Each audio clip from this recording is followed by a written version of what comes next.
to me, he said, "Are you angry or hurt?"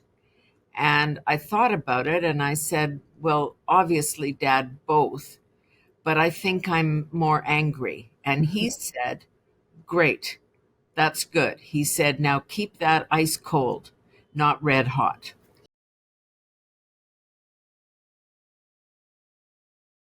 Hi, everyone, and welcome to Finding Your Bliss, the show that helps you find and follow your bliss. I'm Judy Librach, and today I'm pretty excited. This is hard to mask.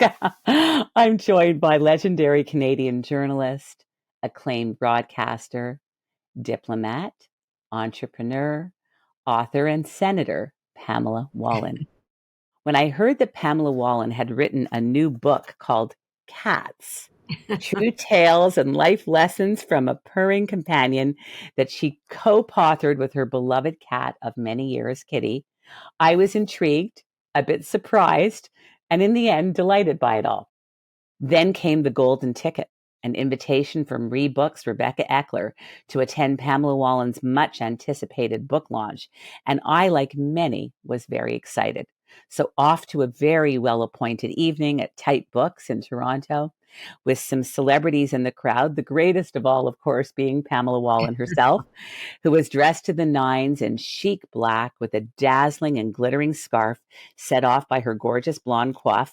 She really looked, and today does as well, absolutely beautiful and glowing, and every bit the celebrity that she is. Right beside her was a gorgeous painting of her beloved late cat, Kitty, and Pamela told us all about how she took the run to the litter, saved Kitty, and Kitty saved her right back. You bet.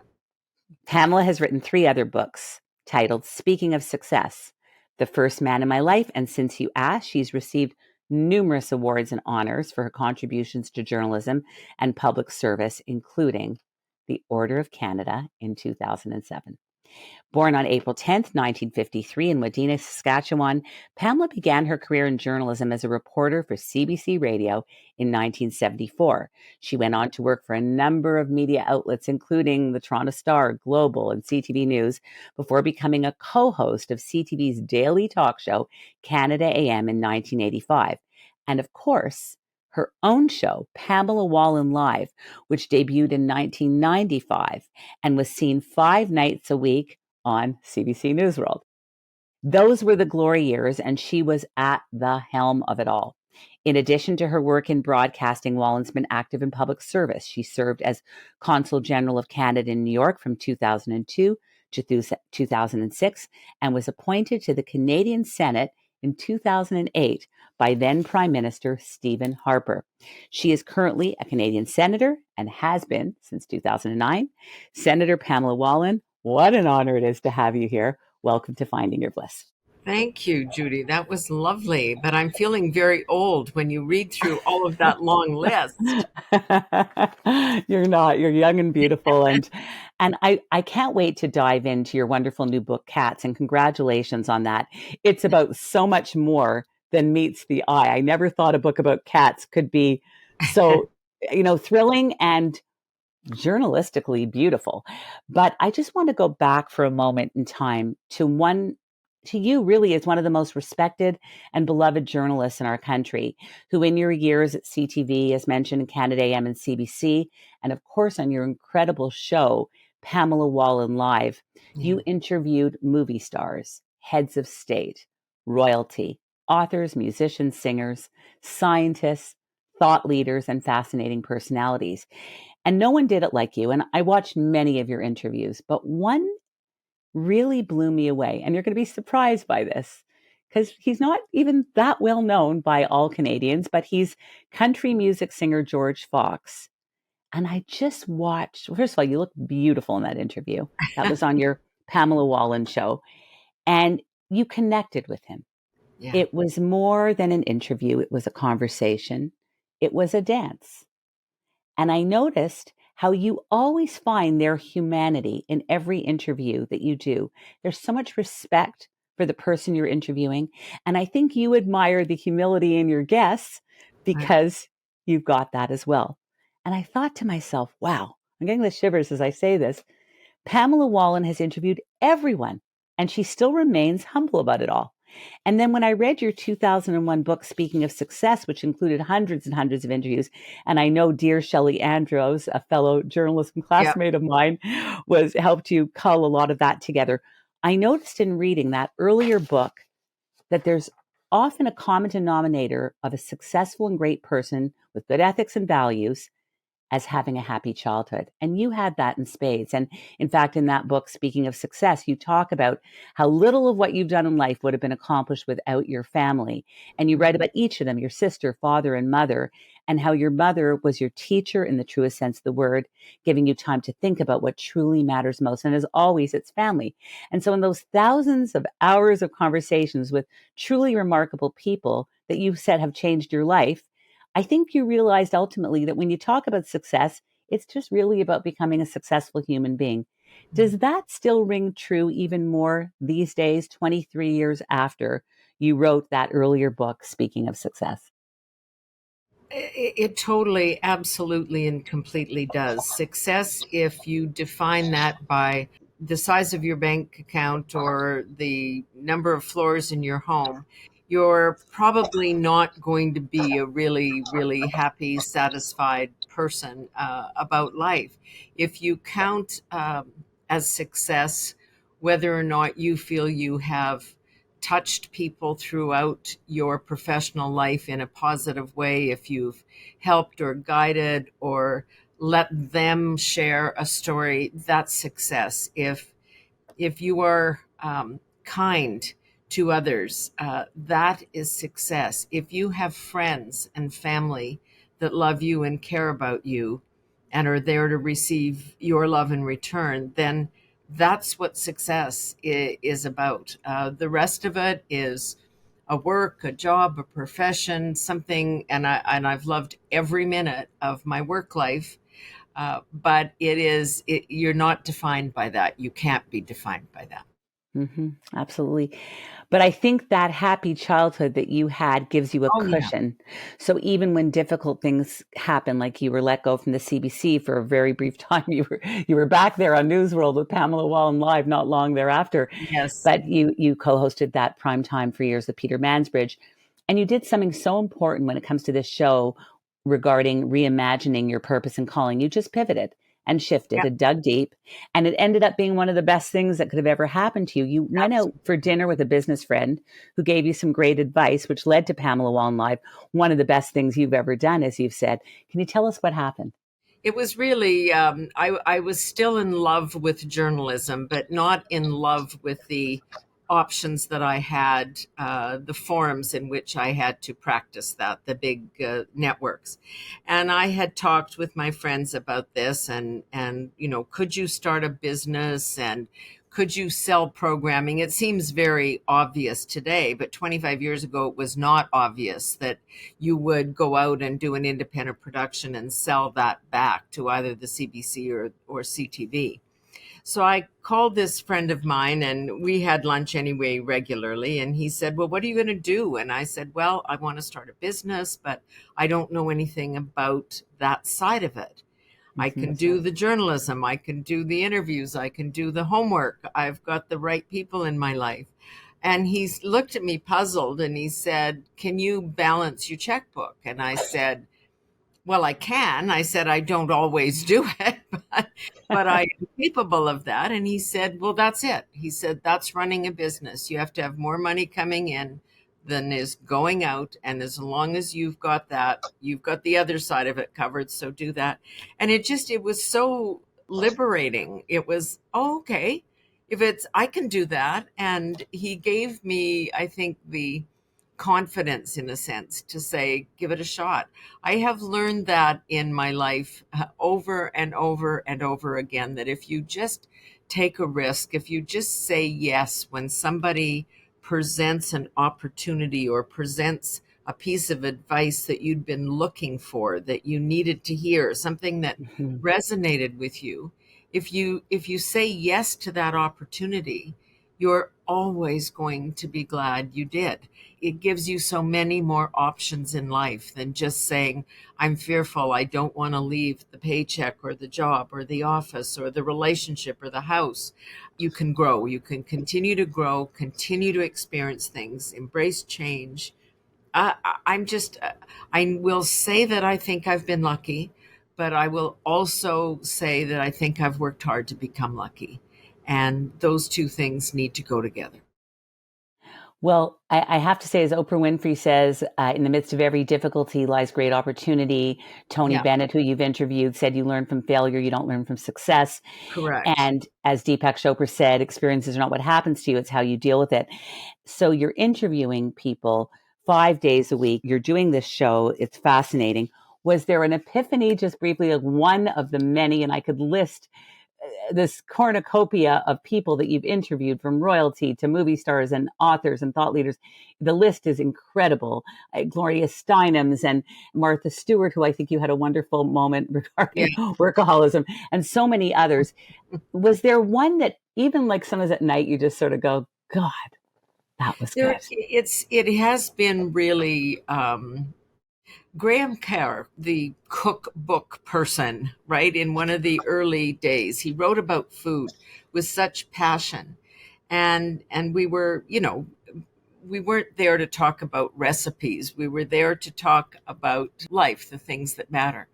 And he said so clearly that the dinner table is the last great gathering point. We've lost so many because of technology and television and people living separate lives and sitting on their phones, and just the separation we have in society and how we live.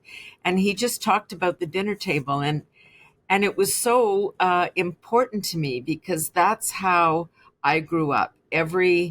Our time at the table was always limited because my mom and dad were very busy people and we were very busy kids, and we did not sit around and spend endless hours eating because it was more fuel than food. But the conversation was always important, and our parents spoke to us as if we were adults and that we needed to think about things and talk about things right at the very early ages. We were having a debate when I was just young in the province of Saskatchewan about healthcare, where it was invented, and my father was an X-ray technician at the hospital. My mom a teacher, so the conversations were always about something, and they put those ideas in our head, and the great advice from my mother, the teacher.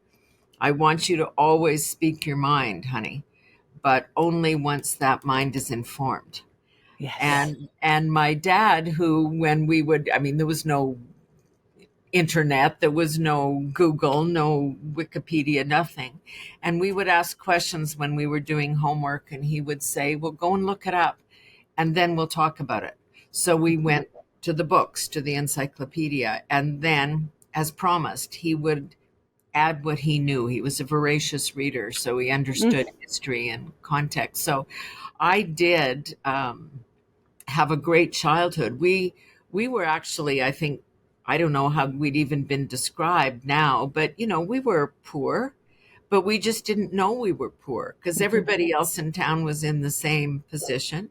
And it wasn't until you left home that you figured that out. But I would never use that phrase to describe my childhood because it was so rich in so many things. My parents were amazing. That's incredible. And I think, again, that was the cushion that helped Yeah. you so much Yeah. because you had some difficulty. Oh, yeah. Some difficult things happened. 2001, of course. First you fell at the beginning of the year in January. Then you had this bout with cancer. Yeah. This was after post 9/11. These were very, very hard times. And yet I wonder if that cushion helped you get back up with grace and grit and dignity and forge ahead, which is exactly what you did. And that unconditional love that your parents gave you, Yeah. I think prepares you for all of this. And I'm wondering, and I'm going to ricochet now because we have a much shorter time than I thought. So I'm just going to ricochet to when you were sick, you Yeah. had this beautiful kitty. exactly. And by the way, Kitty was not the first name that you gave your cat. No, she did have a proper name, and it was Kedi, Kedi, and that was an old Egyptian word for cat. And I thought I was being so smart because she was, a Siamese, and they are revered in the old Egyptian culture and all of those things. And every time I explain this name to somebody, they go, Kitty, and I say, no, Kedi, and they go, Kitty. Finally, I gave up, and she didn't really care as long as she was the center of the universe and I was paying undying attention toward her. She was happy. Yes. Yes. And so that was it was a really important bond, but it was forged. I love this little creature, and you said at the beginning, of course, that when I went to get her, the woman had sold the other female, and here was this runt of the litter, and Yes. we did rescue her, and she spent the first weeks of her life right here, listening to the heartbeat, because Mm. that's what they care about. That gives them the comfort. And then when I got sick, she taught me how to deal. As a workaholic, you're not very patient, and when you're facing something that might take your life from you, as anybody dealing with cancer has to face, it's a time to really reflect and think about what matters most. And I shared an awful lot of things with her that I've never shared with anybody in my life. And she's taken that to her grave, and I will probably take it to mine. But she gave me a kind of support and an ability to cope and deal with what was in front of me by just taking a pause and saying, Yes. all of the advice you get in life, you play the cards you're dealt. It's how you react to these things. It's not what's been foisted upon you. It's how you Yes. deal. And I remember when I got fired at one point and phoning home to family, and my mother was denouncing the CBC as a horrible group of people who would fire their daughter, etc. And my Mm. father was on the downstairs phone trying Yes. to get a word in edgewise. And he said to me, he said, "Are you angry or hurt?" And I thought about it, and I said, "Well, obviously, Dad, both, but I think I'm more angry." And Mhm. he said, "Great. That's good." He said, "Now keep that ice cold, not red hot."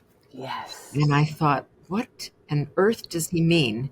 And it just dawned on me, right? The red hot is about that anger. It's about lashing out, and it takes a lot out of you to be angry at people Yes. like that. But to be cool, ice cool and calm means you're using that energy that comes from the anger, but you're putting it forward. You're moving yourself forward because you're keeping calm. It was just a Hmm. brilliant piece of advice, and there's hardly a week goes by that I don't use that in my own mind quietly to myself.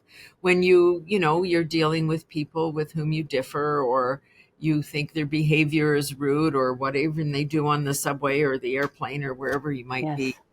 And it's really good. Very, just keep it ice cool as you go forward, and So you'll be able. smart. So Yeah. smart. And I remember reading that Kitty was by your side when you were sick. And you write that cats sleep about 16 hours a day. So Kitty was able to keep you company in bed when you weren't well, offering you this quiet comfort and hope. She couldn't And, have and been happier. she couldn't have been happier. And what a win-win that was, Yeah, for both of you. I'm going to race a little bit ahead, but you got that famous call from Jean Chrétien that would change your life, asking you if you'd be the Consul General in New York. And I know you had some glory years there and loved your time there. And your next foray was, of course, when Stephen Harper invited you to become a senator. right. What heady stuff is that? It doesn't get any better. And you've been playing this role till this day.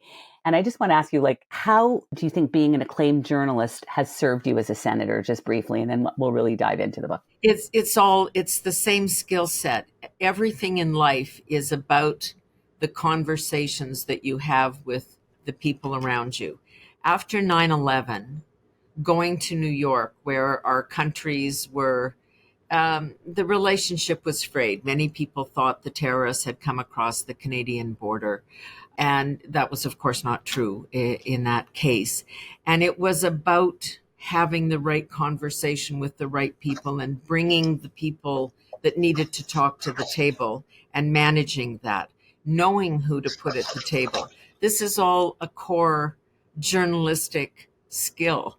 This is what you do when you're looking for information and trying to synthesize and tell people what really matters to them in life, what they need to know to get through today and get on to tomorrow. So the journalism, the basic skills were so key to everything I've done. It's the same in the Senate. I mean, this is what we do. Our job is to impose sober second thought on what those who are politically elected and have to spend most of their life getting reelected. It's for us to say, let's take a look at the bill that you've just passed and see whether it's the right way to go, whether you've thought of all the consequences. Let's dive deep. And those are all the same skills. So it was very useful there, and it remains useful in the Senate. And lots of days I wish Kitty were still here to calm me down, but she lives in my heart. And so I can turn to her when need be. And in the pages of your book and on writing, you quote Margaret Atwood when she said, all you can do as a writer is try and respect the page, try and respect the reader, try and respect who's going to pick up that page. That page is all you have, that communication. So you took on this project, and most people would have done a book about cats with a lot of pretty pictures. And you certainly have lots of pretty pictures in the book, but you went much further. And as a journalist, you delved into the history of cats. Who've been around for 12,000 years. You've done so much. The book is chock full of like what a cat's purr, how it can heal the heart, and about so much information, celebrities and how they name their cats, and it just goes on and on and on. And it's many quotes about cats, and I love also that you love the Diary of Anne Frank. She wrote that whole diary to Kitty. This is such a profound story, and it's so valid today. So Anne Frank and the story of the young Jewish girl and hiding from the Nazis. And she had a cat.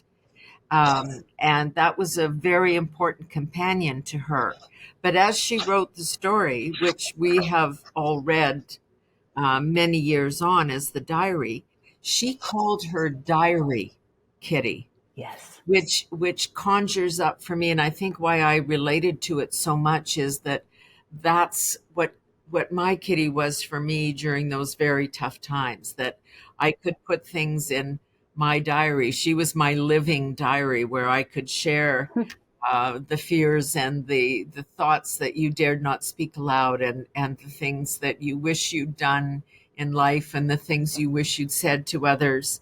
So when I read that about Anne Frank, I thought, that is so true. And these creatures are there not only to comfort us, but to hear that story, those stories, and they captured them. Now, it's not the same as a page, which is why I did want to write the book, and which I did.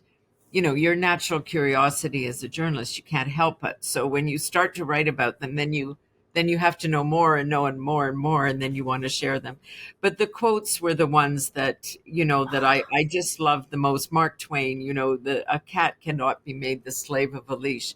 If there is an understatement in the world, that might be it.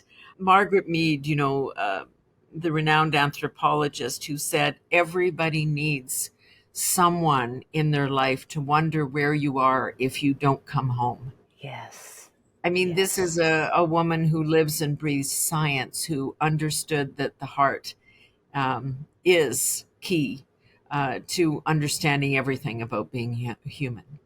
Yes, the literature and the poetry by T.S. Eliot and by The Cat in the Hat. I mean, there's just so much. It's so rich. You've done your research. It's actually made me, Pamela, I've never had a pet other than a goldfish, and it's made me consider wanting to get a cat. That's huge. I think you might want to. I didn't know about cats. I'd grown up as a young girl with a dog, and dogs are wonderful and beautiful, and their love is unconditional. Yes. cat, the relationship with the cat is very demanding, and you really have to work at that. And so it's a true relationship in that way, because there's an expectation of what you give, not just what you receive. And cats really choose you. Cats Oh are yeah. discerning, right? This is not, they're not just giving their love away freely. I love your thing at the end of the book describing the difference between cats and dogs, and the most hilarious thing, the Yes. celebrities and their cats, and the wonderful Taylor Swift talking about the names for her cats. Everybody has, these relationships are really important, and they start out, I mean, Taylor Swift naming them after characters on television that she respected and loved, but then, and that's kind of the early connection until it really starts to build. And then you have your own unique connection with that creature. Absolutely. It's all about love. That's what I felt the book was also all about. And I Absolutely. think that Cats is going to resonate with readers that are beyond cat owners or cat lovers, because there's so many universal themes in this book. I mean, just think about Hemingway, Mark Twain, Timothy Finley, Margaret Atwood, Puss in Boots. It goes on and on, Kipling. Is there any golden nugget you'd like to leave people with the most with this beautiful, slim, sleek little book that honestly, guys, has so much in it you won't believe it? It's just giving yourself. I think of all the lessons that she taught me. It's, because we're all concerned about putting ourselves on the line and putting ourselves out there, particularly these days, Yes. in the midst of the violation of privacy that technology can bring, or the cancel culture that we're all living with, that they allow you, to be yourself, to put yourself out there, to have those conversations. I'm sure if people had a glass up to the wall in my house sometimes when I was talking to this animal as if she were my best friend, confidant, everything in the world, they would think I was a bit crazy. But I am so grateful for that relationship, and for her allowing me to say and be in a way that you don't always have the confidence to do, or feeling safe enough to do it. They are just the ultimate hug, to get you through whatever you're facing. We're grateful for you, I can say, as a journalist, and many others in this country are grateful for you, really, as a great Canadian in so many ways. And It's it's very nice. truly been a privilege and an honor. We ask this question at the end of every show: what is bliss for Senator Pamela Wallin? Well, first I will say, discovering Kitty, that gave me a kind of bliss that I had never experienced before. But going home is my bliss. I work where I do not live, here in the nation's capital, and for me to go back home and sit on the edge of the lake where I grew up and look out on it and visit my family and visit my neighbors, and plant my flowers in the spring, and clean up it's just, that's my bliss. That's where I go, to take it all just down, a lot of notches, and find my own sense of peace. Do you still love berry pie? My sister makes the best in the world. Knows she has to have it ready when I come home. I love that. I love that so Saskatchewan, much. it's great. What is the best way for people to contact you, connect with you on social media, and of course, to get a copy of the book Cats, True Tales and Life Lessons from a Purring Companion? Well, it will be on my website. I also have a podcast, and so that's a way to connect. And you can find me at the Senate as well, right? So because those emails are all very public, and the book is anywhere and everywhere, I think. So I'm not going to give out one website over another, or I'm going to be in some kind of trouble. So we'll leave that all up to the publishers. But the Pamela. I gotta tell you, this has been a true honor. I did take an interview that had 48 questions, and I turned it into about 10 when I realized the time change. How did I do? You did extremely well. I think we discussed all that matters. God bless. I want to thank you so much. This has really been Thrilling. Thank you, Judy. It was Thanks, really Pamela. lovely. Yeah. Thank you so much.